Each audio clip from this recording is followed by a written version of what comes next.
श्री गणेशाय नमः. श्री शिवाय नमस्तुभ्यम. नमस्कार सर्वांना. मागील भागात आपण श्रद्धाला उचलून नेलेल्या मुलाबद्दल थोडक्यात जाणून घेतलं. त्याचं नाव प्रणव होतं. त्याची विक्रांत धर्माधिकारी यांच्यासोबत काहीतरी शत्रुता होती. नक्कीच त्यामागचं कारण काहीतरी भयानक असणार. त्यामुळेच तो असा सोडाच्या भावनेने पेटला होता. आता आपल्या पुढील भागाला सुरुवात करूयात. पुढील भाग सुरू करण्यापूर्वी जर तुम्ही अद्यापही आपल्या चॅनेलला सबस्क्राईब केलं नसेल तर नक्की करा. कथेचं नाव अग्निसाक्षी भाग 6. लेखिका व कथा वाचन जानकी. शिवायला सकाळी लवकर जाग आली. तो रात्री कितीही उशिरा झोपलेला असला तरी सकाळी त्याला वेळेवर जाग येत असायची. सिद्धांत आणि काव्या मात्र त्याच्या विरुद्ध होते. त्यांनी जर एखाद दिवशी रात्रभर जागरण केलं तर सकाळी 2 तास तरी उशिरा उठत असायचे.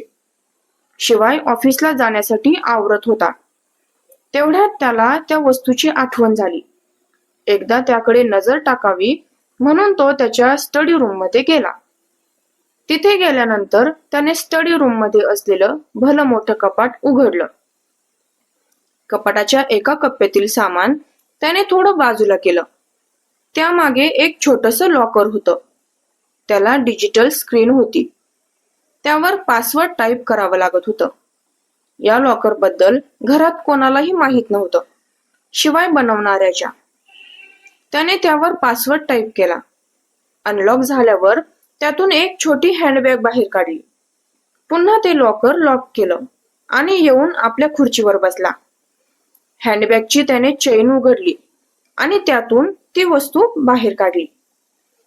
ती वस्तू म्हणजे काहीतरी कागदपत्रे होती. त्यासोबतच त्यात काही फोटो सुद्धा होते. ते फोटो पाहून शिवायच्या डोळ्यांमध्ये अंगार उतरला होता. असंही काही आपल्याला पाहायला मिळेल म्हणून त्याच्या अंगाची लाहीलाही व्हायला लागली होती. विचार केला होता त्याने की कधीच ती वस्तू पुन्हा डोळ्यांसमोर आणायची नाही. मात्र आज तो स्वतःला त्या वस्तूकडे जाण्यापासून रोखू शकला नव्हता. मन तर करतं की आत्ताच्या आत्ता हे जाळून टाकावं, पण असं केलं तर पुढे त्या मुलीला जाब विचारण्यासाठी मला जागा राहणार नाही. पुरावा म्हणून मला हे जवळ ठेवावंच लागेल. तिने हे फोटो इथे आणून खूप मोठी चूक केली.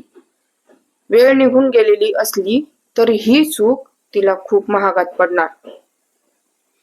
शिवाय त्या फोटोंकडे पाहत म्हणाला. 5 मिनिटांनी भानावर येत त्याने पुन्हा सर्व साहित्य त्या पिशवीमध्ये आहे तसं भरलं आणि लॉकरमध्ये ठेवून दिलं. त्याच्या मनाला ही खंत होती की अजूनही तो सोक्षमोक्ष लावू शकला नव्हता. खाली नाश्त्यासाठी सर्वजण आपली वाट पाहत असणार हे त्याला माहित होतं. त्याने स्टडी रूम लॉक केली आणि खाली आला. स्टडी रूमला कधीच तो अनलॉक ठेवत नसायचा. त्याच्याशिवाय त्या रूम मध्ये कोणीही येत जात नसायचं. फक्त एकदाच सफाई करणाऱ्या नोकराने स्टडी रूम उघडलं होतं तर शिवायने त्याला चांगला शाब्दिक चोप दिला होता. तो खाली आला तेव्हा सावित्रीबाई डायनिंग टेबलवर नाश्ता लावतच होत्या.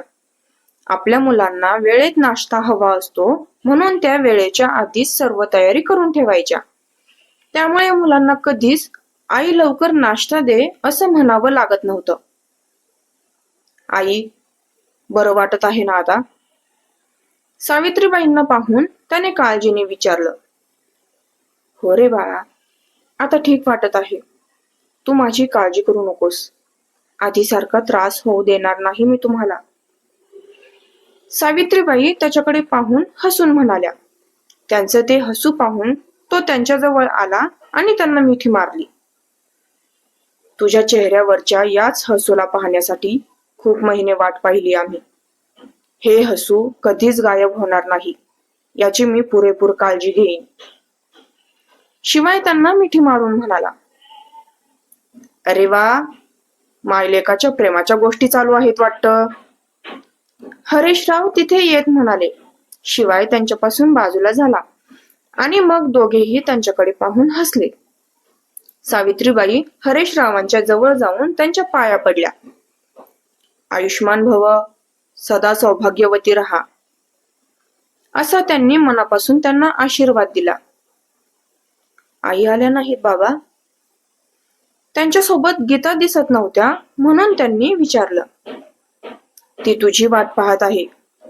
कधी माझी लाडकी सून येते आणि मला हाताला धरून बाहेर घेऊन जाते याची वाट पाहत आहे ती. हरेशरावांनी हसून सांगितलं. तशा सावित्रीबाई लगेच गीता यांच्या रूमकडे गेल्या. काहीच वेळात त्या गीता यांना घेऊन बाहेर आल्या. दोघांना खुर्चीवर बसवलं.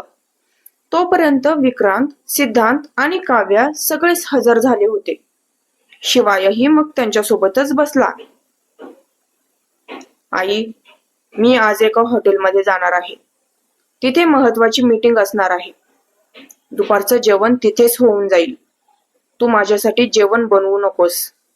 त्यासाठी तुला आधीच कल्पना देत आहे. शिवायने नाश्ता करत सांगितलं.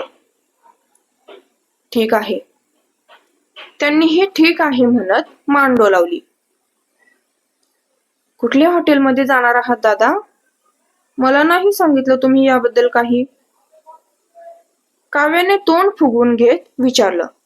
कारण मीटिंगसाठी जायचं असल्यावर तो कधीच तिला सोबत नेत नसायचा. यावरून कधी कधी ती त्याच्याशी वाद घालत असायची. महत्वाची मीटिंग असणार आहे. मीटिंगला जाताना मी कधीच तुला सोबत नेत नाही. तुला माहित आहे ना? शिवाय प्लेट मधला नाश्ता करतच म्हणाला. त्याला माहित होतं की आता तीही सोबत येण्यासाठी हट्ट करणार. त्याच्यासमोर ती नेहमीच लहान मुलीसारखी वागत असायची. तिला शिवायचं काम आवडत होतं. तो ज्या क्षेत्रात काम करत होता तेही तिला खूप आवडायचं. त्याच्यासोबत राहून खूप काही शिकायचं असं तिने ठरवलेलं होतं. कधी कधी ती सिद्धांत सोबतही राहायची. त्याचा डान्स आणि आवाज तिला खूप आवडायचा. त्याने बनवलेले गाणे नेहमी तिच्या हृदयात खोल जाऊन बसायचे. आपल्या दोन्ही भावांच्या कामात ती आळीपाळीने लुडबुड करायची. ठीक आहे दादा, पण कुठल्या हॉटेलमध्ये? नाही म्हणजे मला पण थोडी जागा मिळेल का? शेवटी त्याच्या मनातली शंका खरी ठरली. ज्याप्रमाणे ती विचारपूस करत होती त्यावरून त्याला शंका होती की ती सोबत येण्याचा हट्ट करणार. जसं तिने विचारलं तसे त्याने वैतागून डोळे फिरवले. वाटलंच होतं मला. तू सोबत येण्यासाठी हट्ट करणार नाहीस असं होऊच शकत नाही. अजिबात सोबत यायचं नाही तू. मीटिंग मध्ये सुद्धा तुझी लुडबुड सुरूच राहील. त्यापेक्षा घरीच बस. शिवाय वैतागून म्हणाला. तर तिचा चेहरा पडला. ती म्हणते तर जा न घेऊन तिला. 4 गोष्टी तुझ्यासोबत राहून शिकेल ती. शेवटी मोठ्यांकडेच पाहून लहाने शिकत असतात. हरेशराव म्हणाले. तर तिच्या चेहऱ्यावर हसू उमललं. आजोबा, तिथे मीटिंग मध्ये तिचं काय काम असणार आहे? आजोबांनी तिची बाजू घेतली म्हणून तो म्हणाला. असू दे, घेऊन जा तिला सोबत. तरीही हरेशरावांनी त्याला तिला सोबत न्यायला सांगितलंच. ये, थँक्यू आजोबा. ती खुश होऊन उठली आणि हरेशरावांच्या गळ्यात पडली.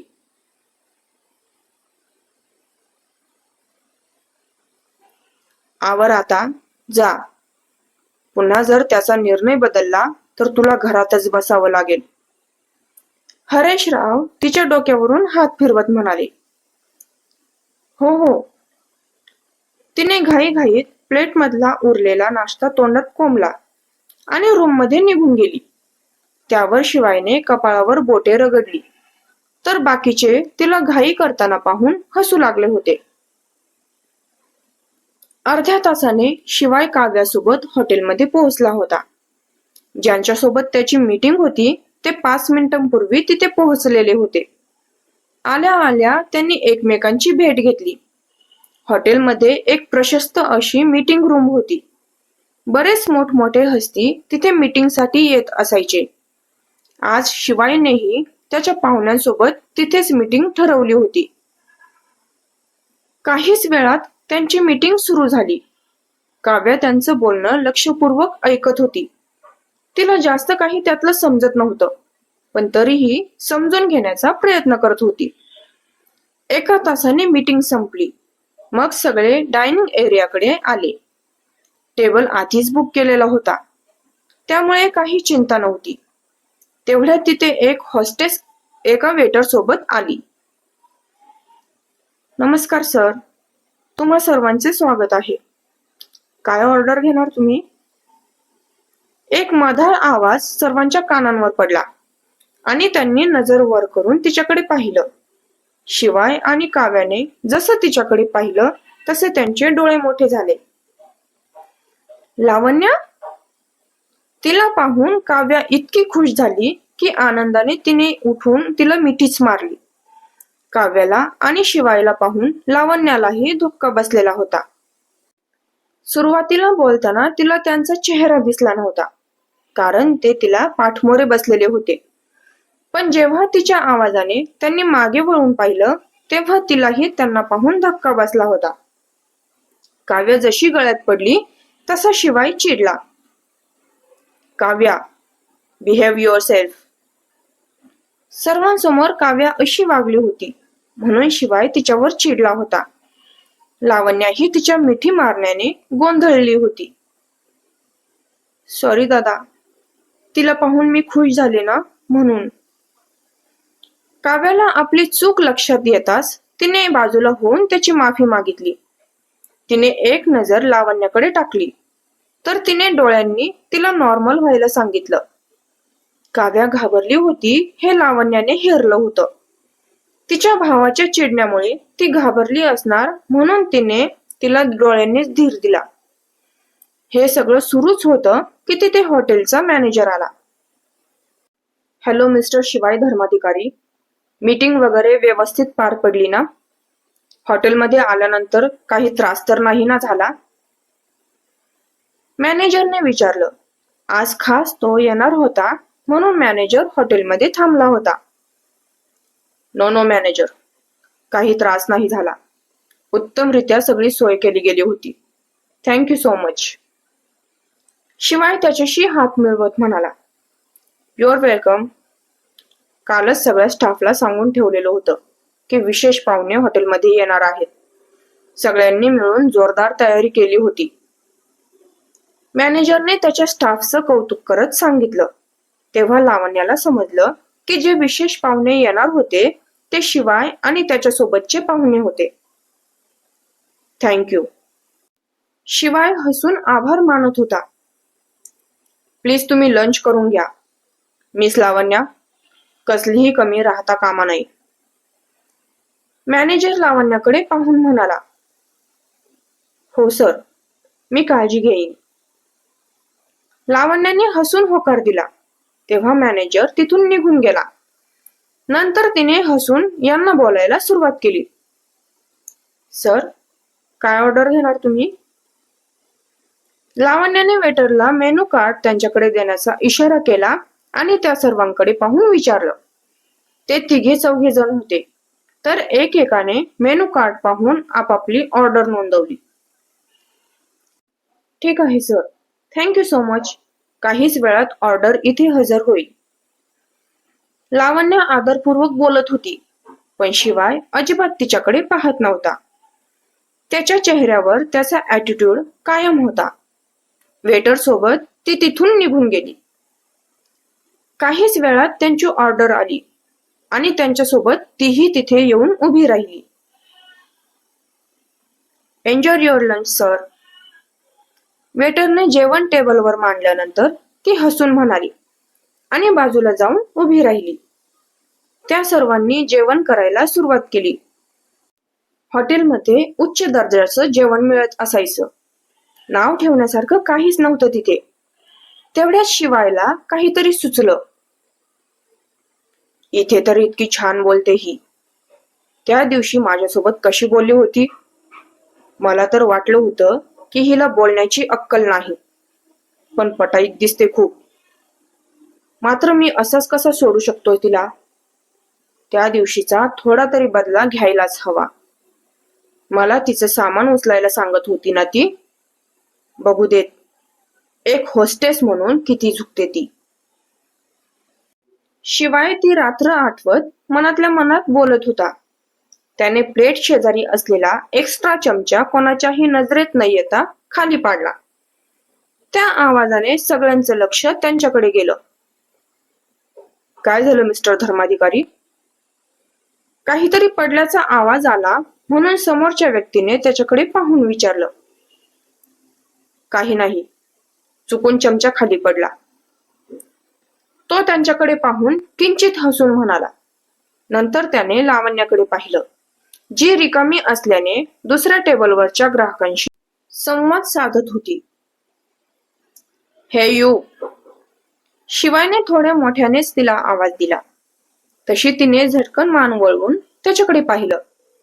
सोबत असलेल्या वेटरला त्या ग्राहकांकडे पाहायला सांगून ती त्याच्याजवळ आली. येस सर, काही हवं आहे का? तिने नम्रपणे विचारलं. खाली चमचा पडला आहे, तेवढा उचलून टेबलवर ठेव. तो तिच्याकडे पाहून कुत्सित हसत म्हणाला. त्याच्या चेहऱ्यावरचं हसू तिला वेगळंच काहीतरी सांगत होतं. तरीही हे आपलं काम आहे म्हणून ती चमचा घेण्यासाठी खाली वाकली. चमचा शिवायच्या पायाजवळ पडलेला होता म्हणून ती त्याच्या अगदीच जवळ होती. त्याने त्याच्यासोबत असलेल्या लोकांकडे व काव्याकडे नजर टाकली तर ते जेवण करण्यामध्ये मग्न झाले होते. त्याच संधीचा फायदा घेत तो थोडासा तिच्याकडे झुकला. कोणाला सामान उचलायला सांगितल्यावर किती त्रास होतो, आता समजत असेल ना तुला? फक्त तिलाच ऐकू जाईल अशा आवाजात म्हणाला तो. ते ऐकून तिच्या कपाळावर आठ्या पडल्या आणि तिने त्याच्याकडे पाहिलं. आता तिला समजलं होतं की तो त्या दिवशीचा बदला घेत आहे. समजल्यानंतर तिच्याही चेहऱ्यावर हसू पसरलं. मिस्टर व्हिलन, मी कुठल्याही कामाला कमी समजत नाही आणि असंही हे माझं कामच आहे. ग्राहकांची सेवा करणं माझं महत्वाचं कर्तव्य आहे. हे जर तुम्ही बाहेर कुठे केलं असतं तर मी नक्कीच तुमच्या समोर झुकले नसते.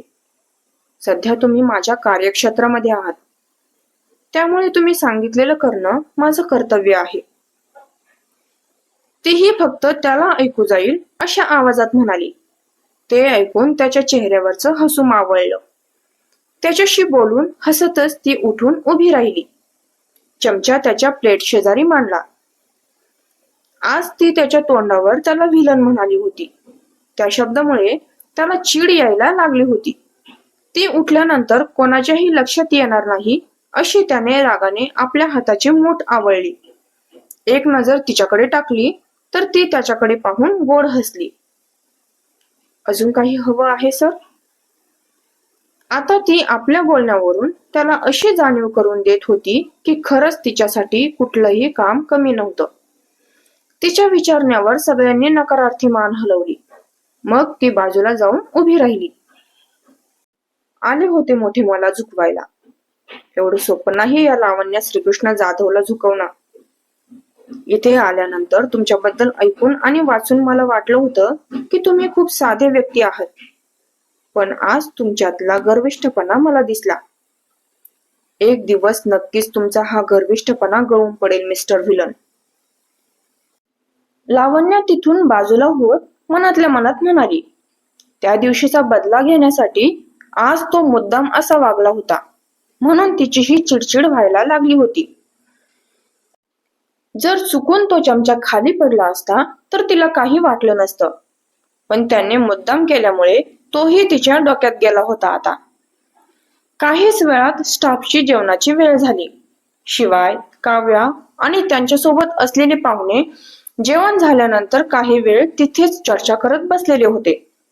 लावण्याचा ब्रेक सुरू झाला तशी ती फ्रेश होण्यासाठी निघून गेली. तिने वॉशरूम मध्ये जाऊन तोंडावर पाणी मारलं. विशेष पाहुणे म्हणून शिवाय आणि त्याच्यासोबतचे लोक आलेले होते हे तिला आत्ता समजलं होतं. चेहऱ्यावर थोडासा मेकअप करून ती वॉशरूम मधून बाहेर पडली. हातातली पर्स सांभाळत आणखी थोडी समोर गेलीच होती की अचानक कोणाला तरी धडकली. Oh sorry sorry. आपल्या हातातली पर्स सांभाळत चालली होती आणि त्यातच कोणाला तरी धडकली होती, म्हणून तिने ओशाळून माफी मागितली. पण जेव्हा त्या व्यक्तीवर तिची नजर गेली तेव्हा तिच्या कपाळावर आठ्या पडल्या. अशी सारखी सारखी धडक कशी काय मारत असतेस तू? चालताना न पाहण्याची सवय आहे का तुला? ज्याला ती धडकली होती तो शिवाय होता. त्याने मुद्दाम तिला एक टोमणा मारला. मी माझ्या रस्त्याने सरळच चालले होते. तुम्हीच येऊन मला धडकलात. तेही आजूबाजूला कोणी नव्हतं याचा फायदा घेत म्हणाली. असो, तू स्वतःची चूक माझ्यावर ढकलणार मला माहित होतं.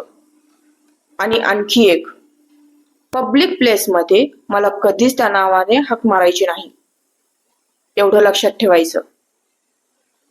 तो तिच्या अगदी समोर येऊन उभा राहून म्हणाला, ओ, कोणी ऐकलं होतं का मी तुम्हाला व्हिलन म्हटले ते? अरे रे, खूप वाईट झालं. असं नव्हतं ना व्हायला पाहिजे. आता कसं होणार? सर्वजण तुम्हाला त्याच नावाने ओळखणार आता. ती आपल्या हातांची घडी घालून नाटकीपणे म्हणाली. तिच्या त्या नाटकीपणावर त्याला आणखीनच राग आला आणि त्याने त्याच रागात तिच्या दोन्ही दंडांना आपल्या मजबूत हातांनी पकडलं. आ, काय करताय तुम्ही हे? त्याच्या त्या आक्रमक पावित्र्याने ती आश्चर्यचकित झाली होती. तो असा काही वागेल तिला अजिबातच वाटलं नव्हतं. खूप मजा येते ना तुला माझ्यासोबत असं वागताना? जास्त ही वाकड्यात शिरू नकोस माझ्या. एखाद्या दिवशी खूप महागात पडेल. माझ्या बहिणीला तू आपल्या या खोट्या चांगुलपणाच्या जाळ्यात अडकवलं असेल, पण माझ्या समोर तुझे खरे रंग आले आहेत. शिवाय बोलताना तिच्या दंडांवर आपले हात अधिकच घट्ट रोवत होता. मी काव्याला काही अडकवलं वगैरे नाही आहे. ती चांगल्या प्रकारे माणसांना ओळखते. मलाही तिने ओळखलं आहे, म्हणूनच तिने माझ्याशी मैत्री केली आहे. माणसं ओळखायला तर तुम्हाला येत नाही बहुतेक. त्या दिवशी नंतर मी सगळं विसरून गेले होते, पण तुम्ही त्या क्षुल्लक गोष्टीचा बदला घेण्यासाठी माझ्याशी असं वागत आहात.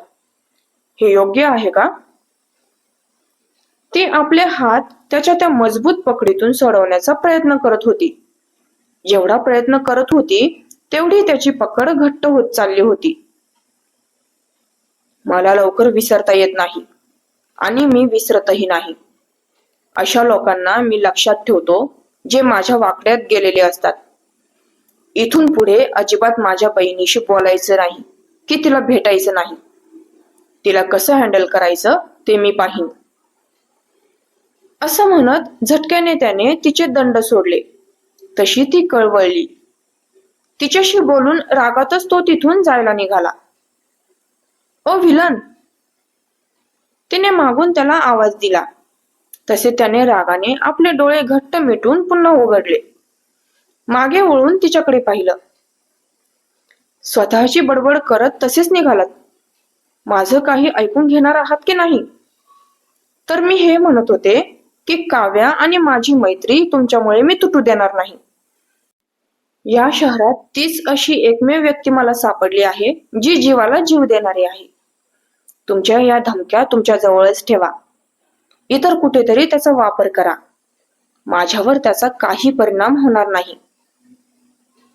तिच्या चेहऱ्यावर भीतीची एक लकीरही नव्हती. अगदी बिनधास्तपणे ती त्याला टशन देत होती. तिचं बोलून झाल्यावर ती त्याच्या शेजारी येऊन उभी राहिली. बाय मिस्टर विलन, असं म्हणत तिने आपला हात हलवला. त्याच्याकडे पाहून हसतच तिथून निघून गेली. तो आत्ताही रागानेच तिच्याकडे पाहत होता. दिसेनाशी होईपर्यंत राग शांत झाला नव्हता. त्याने रागातच आपल्या केसांतून हात फिरवला, स्वतःला जरा शांत केलं आणि मग तिथून त्याच्यासोबत आलेल्या पाहुण्यांजवळ गेला. असो, पुढे यांची टक्कर कशी वळण घेणार? लावण्या आणि काव्याची मैत्री अशीच टिकून राहील की? ते पुढे कथेमध्ये कळेलच. तोपर्यंत हा भाग तुम्हाला कसा वाटला हे एक कमेंट देऊन नक्की सांगा. व्हिडिओ आवडल्यास व्हिडिओला लाईक नक्की करा आणि आपल्या चॅनेलला सबस्क्राईब करायला विसरू नका. तोपर्यंत मी येतेच नवीन भाग घेऊन तुमच्यासाठी. धन्यवाद.